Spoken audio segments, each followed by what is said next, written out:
Hey guys, it's Vince. Today in this video we are going to take a look at an email that I received after the video I posted last week, and I feel there is a ton to learn from this email. For any of you looking at the vendor that I was discussing last week, as many of you identified that machine, you better pay very close attention to this because I have seen a lot in this industry in over a decade of being online and retail with CNC robots. This I've never seen, so stay tuned. Okay guys, this is the email I received last week after posting the video, and I highlighted sections I really want to draw your attention to because I find them really disturbing. It says here, that being said, I'm also joined on their official Facebook page run by them and have noticed they will shut down negative posts pretty fast. Many times this end user is saying it's for good reason. Someone just ranting over an issue that is clearly operator error or programming issue with their design software and not understanding the assistance that others were trying to give to them. But occasionally it did seem that legitimate issues being brought up would be shut down as well. Another Facebook page was later opened by some users that I also joined and is called Not Censored By, and of course that's the vendor's name. Now I want you to think about how disturbing that is. The manufacturer of this system decides to pick and choose what support they want to give based on how much of a headache you're essentially creating. Why anybody would want to support a company like this just totally blows my mind. He then goes on to say, all in all, I have personally been really happy with their support. What he should have said here is he's happy with their support because they're currently answering him. Wonder what happens if he becomes that guy that they feel becomes the headache. But just the fact that an opposing page was created that was named Not Censored By, and that many of the same names I saw on that site were also the same ones helping those on the official page, leads me to think there may be some real veracity to the problems with them that your customer was showing with his emails. Well guys, I think everybody knows by now, I'm not making this up. It's really interesting to think that this person's naivety who wrote this would consume the fact that this machine he bought, he's safe with. Anybody who is reading this, a normal, logical, rational person in my eyes would say, hey, I just bought something that essentially is only supported pending I don't become what the manufacturer feels is a headache. So I said to myself, is there really a site named Uncensored By? And I did the actual search on Facebook, and you can see CNC Owners Club, Not Censored By, and the vendor is removed. And you can see right here an independent group of owners of equipment. This group is in no way affiliated with blank the company, nor moderated by them in any way. Now I want you to think in full transparency what we're looking at here, how disturbing this is. So basically we have the manufacturer dodging support from what they consider to be troublesome end users, and then they had to start their own Facebook group. This is absolutely terrifying, and it will lead to a crash and burn on either account, either the end user or the company. Guys, I'm telling you right now, this is terrifying.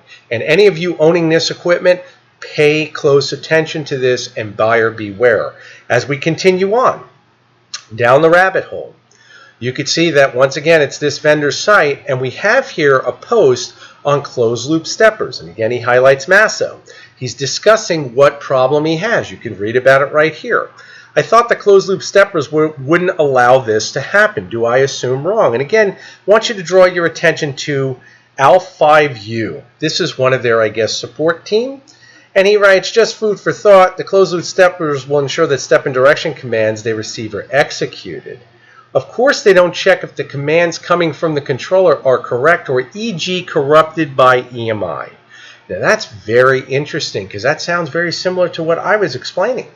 And when we see this, we know that maybe this is just an isolated incident. I suggest you watch the rest of my video. We're going to go to the next email, or I should say forum post. And what we have here, you can see once again we have continuity. We have that ALF5U user, and we have him responding once again. I've been reading a lot about people having trouble with EMI. Once again, this person, Cap Charles, is having problems with EMI. And then we can come down here in the second highlighted section, and he says the second thing to get rid of EMI is to have all cables that are responsible for control signals to be shielded and grounded correctly. Now, I find this interesting because, again, we see an electrical control cabinet here, and regardless of if it's the exact controller they're using or not, it's still in their actual form. You can see it right here as their logo as far as that graphic insignia.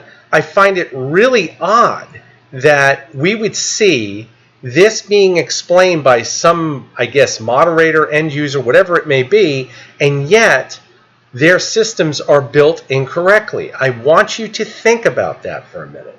It's very, very strange.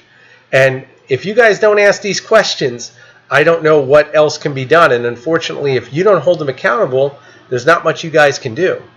And we're seeing this time and time again.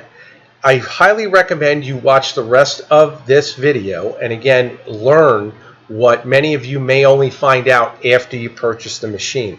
Do not become one of the blacklisted few if they don't like you. Think about that. And think about the poor people that have already bought this robot and are hoping, or should be hoping, never to become on that list. Because what happens if they do? And you notice that most of these end users, what they're doing is paying them right up front. And when they pay them up front, what's actually happening is they tell them it's usually a 9 to 12 week lead time. Well, if it's 9 to 12 week lead time to get your machine, all of those payments you've made with your credit card, debit card, whatever it may be, that time frame to dispute anything is diminishing. So not only is there no returns as stated in last week's video, but then they can blacklist you off the forms. And now you have definitive proof this is true. The other thing you're about to see is that you will have definitive proof with their own equipment that USB is unstable, and yes, it's with their own equipment. EMI. What is EMI? EMI is electromagnetic interference, and that's often caused by a high current wire like the power cord for this Makita router traveling near lower power wires like the stepper motors have here. And it is magnetic interference that's created in this wire. Okay guys, once again we are being misled. What he's explaining is incorrect. EMI is energy, and basically it's energy that drives itself as electrical noise. When that electrical noise penetrates cables, and again you can see the explosion here direct from Lincoln Electric discussing EMI with a plasma system, which is regardless. CNC robotics is the same. It all works the same. The big thing to keep in mind is understanding what you're working with and understanding what sources you're getting your information from. You can see here noise in EMI, also known as radio frequency interference or RFI, is present in varying amounts in all circuits. EMI has other effects such as interfering with radio reception. A lot of guys don't even know that. Once again, you can see some factors that increase EMI here, factors that decrease EMI. I'm once again trying to mitigate going through all of these details. Of course, the document will be there for you to review. This way we save time with the video. That can wreak havoc with signals to your stepper motors. Now, I've never had a problem with this, but other people have, so I wanted to avoid any problems in the future.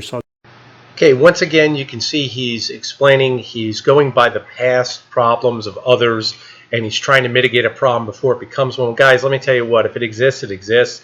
First and foremost, him holding up his motor cable like he just did, where it's going to the Z-axis, that's not a cable, guys. Once again, that is a bunch of leads going through nylon braid for a PC, and they're not shielded. That's why he has problems, along with the fact that he's using a Makita wood router from a box store, which once again, and I've said this in previous videos, is not designed for robotics use due to the fact it does not use a double shielded cable. Why? Because it was never designed to. So applying a ferrite to what he did there, that might provide some form of mitigation. The distance that it can provide mitigation is something he has overlooked, because ferrites are only going to capture noise in an area proximity that may be between 3 to 6 inches where it's placed on a cable. That's why you don't see ferrites being used in place of double shielded cables, because they have a very close proximity to where they're being applied to actually filter EMI. Best practice, use the proper double shielded cable. I'll just show you what I did to remedy that. So I'll just grab my remote here, and bring this guy forward. Now originally I had a drag chain at the top here for my X rail, and then a drag chain way over here. That's for my Y rail, and I had everything running through there. So I had the power cord, the Z stepper wire going through here. It was actually flipped around. It was going the other way, and I'll go around to the back and show you what I mean by that. So this drag chain here was going the other way, so the wires were going in there and then coming out to this elbow here, which goes into the Y-axis drag chain. So they were all running together. And to avoid any EMI in the future, I wanted to isolate my power cord. So it must be that all of the systems that we're seeing problems with online with this brand are all driven around the fact that the power lead is running too close to the signal leads. I've seen this before online. Many of you see it. Guys, listen. The truth of the matter is, yes, distance does mitigate EMI, but it's not going to be a distance of a couple inches. It will be a distance usually of at least 5 feet to give you a form of stability. When we're just separating leads by inches, there's no way to factually say it's going to make a huge difference on the robot's stability. The best way to assure stability is that the unit you're purchasing is built correctly. And that means that cables are used that are properly designed for robotics use. We don't sit here and jerry-rig and say, oh, we're going to just separate leads and hopefully we'll have it all made. Unfortunately, a lot of guys want to try that. Then when they end up ruining, an expensive piece of substrate because they're not investing the money where they should or time, then they act surprised. Be real. So what I did is I took the elbow and I mirrored it. So these 3D printed files I got off YouTube from Kevin M. Really great design. I'll put a link in the description for those.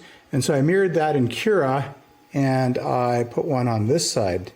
So I flipped this drag chain around, and all I have is the power cord coming through here. And I've got a ferrite core in here too to help reduce noise.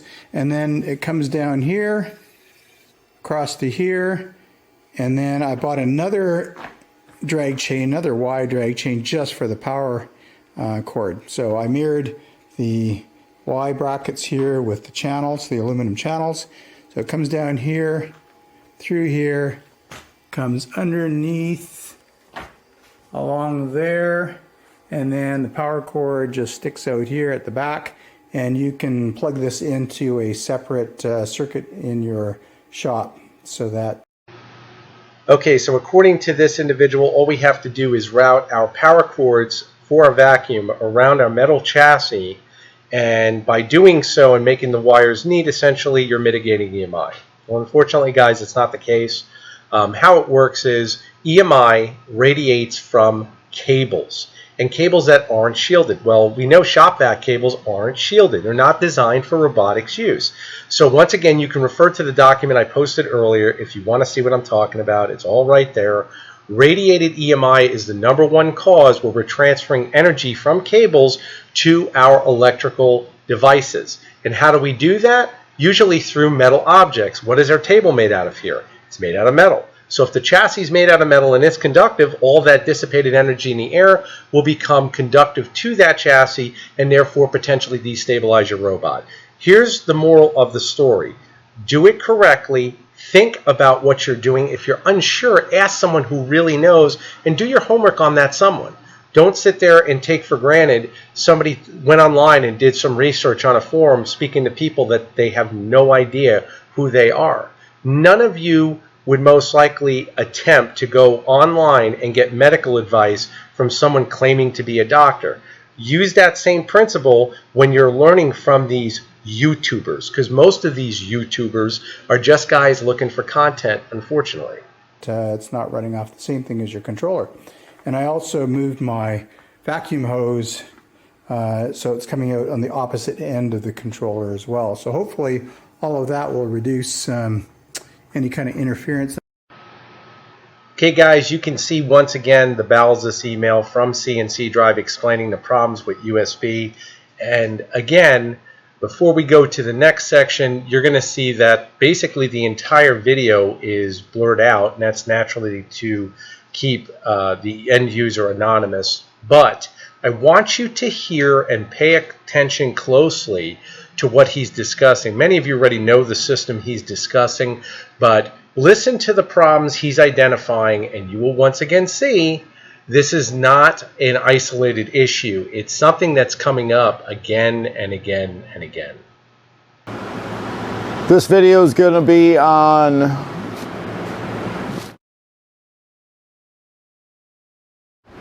and USB issues. Now, if you do a Google search for it, you'll come up with thousands of possibilities. Let me show you what I found out during my own research. Okay, so you'll get a message on your screen. It's a USB, can't be read.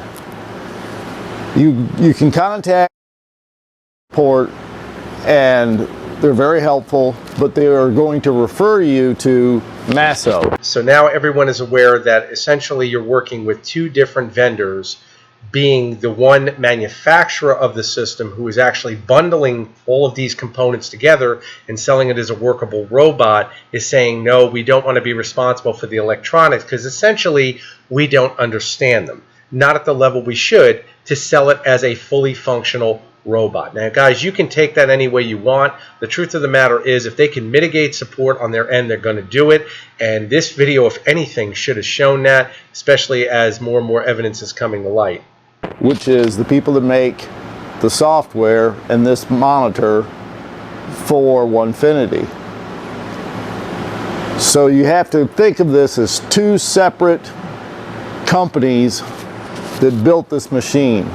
One is not liable for the other. So you are not really dealing with two companies. What you're dealing with one company, once again, that wants to mitigate support on their part, and therefore they send you to Masso because they're going to hide behind the fact that they claim Masso manufactured the unit, therefore they know more than we do. Again, I don't understand the logic in that. If you're bundling it with your system, which is essentially an erector set, you should honestly understand the electronics that are controlling it if you're a robotics vendor. This is something you guys want to look into, and you also want to understand Masso is located in Australia. This gentleman will explain that to you, and that means for support then, you're no longer going to the US when electronics are required. You're going to Australia, which means you are now going to deal with the hassle of their time zone. That means that if your project's on the table, a client needs something done, and you're having problems, you've got to wait potentially to the next day or whatever the time differential is with Australia to get those questions answered. So if you have hardware break, all them. You have software issues or monitor issues, that's Masso. All right, guys, so you heard exactly what he said. They basically say that if you have anything with hardware, you're going to contact the US support hotline. If you're dealing with anything with software, you then go to Masso. Interesting when they tell you that, yet you only pay one company up front, which is the vendor located in the US. Doesn't make sense to me. You got to get a hold of them. They are on Australian time. Don't expect quick response. Huge difference in time. Okay, so let's get back to the USB. They are telling me initially when this happened to me, I'm 2 months into it. I get that message. First thing I'm thinking is, Nick, great, now what's wrong? What I found out was, because I did the same thing everybody else does. I did a Google search, and here's all these. Do this, do that, blah, blah, blah. Super interesting that he did a Google search and he didn't come across my channel where we openly discuss on virtually every video how unstable USB is, especially when dealing with robotics due to EMI. So I hear this time and time again that these guys always say they do their research, they do their research. Well, we know that Google owns YouTube. So for you not to come across a video dealing with EMI, which I know in this industry, not many guys actually discuss it because there's a lot to learn to discuss it. It's just interesting to me that they must only search forums, and that's what they really mean when they come across this, because he could have watched 2 or 3 of my videos and saved himself a heck of a lot of time. Okay, well, add mine to the mix now. I write, because it's EMI, it's electronic interference, I wrapped the suction for the dust boot in a copper wire because that causes static electricity and it's grounded to the build, which is steel. It's interesting he talks about grounding his dust boot using copper wire to his steel building, which I'm 99.9% sure he didn't check with it afterwards with a multimeter to confirm an ohms rating of 3 or under. And then on top of that, if we look towards the bottom of the screen on the left-hand side where you see his controller box, you can see that those leads are stock leads, once again, unshielded, going to his motors. So if he's really worried about EMI, guys, we don't selectively choose where to implement proper shielding. We implement it from the start so we can mitigate problems before they become them. Then I went a step further and I put in I don't know if you can see it. This box is a battery backup. It's pure sine technology, so I get a pure wavelength of electricity.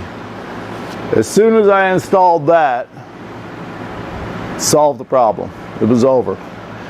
What I was hearing from Masso, other people, change this out for a spindle. Well, you know, that's $2,000. Oh, okay. I'm 2 months into this, and that wasn't a viable option. Okay, guys, so what we just heard is Masso, he contacted, and when he did, they explained to get rid of the wood router. Why? Because they know the wood router is not designed for robotics use. Now, of course, he didn't like that answer, and he says, oh, it's $2,000. First of all, it's not $2,000. And secondly, what he should understand is that by putting that battery backup where, yes, the sine wave will help eliminate certain points of EMI because there's 2 frequencies. I'm sure he may or may not know that. The other issue is that it didn't correct anything with the motor cables or the residual problems built into the residual electronics of the machine. So he still basically put a Band-Aid on a much larger issue. And this is what a lot of guys do. They think that they solved the issue when they really didn't. What they actually did is potentially for a short amount of time, they find something that works until all of a sudden the system is no longer stable. Because I've said this before and I'll say it again. You never eliminate all of EMI. It's always present. The idea is to drop it beneath a level that will affect the stability of your robot. So keep that in mind. That wraps up another video, guys. And once again, I want to thank you all for your support. And I cannot emphasize enough, please do your due diligence, protect your hard-earned money, and make sure you get everything you paid for. If you buy a machine, you should get support for that machine, and you certainly should not be blacklisted if the vendor feels you're becoming a headache. Please buyer beware and think before you spend your money.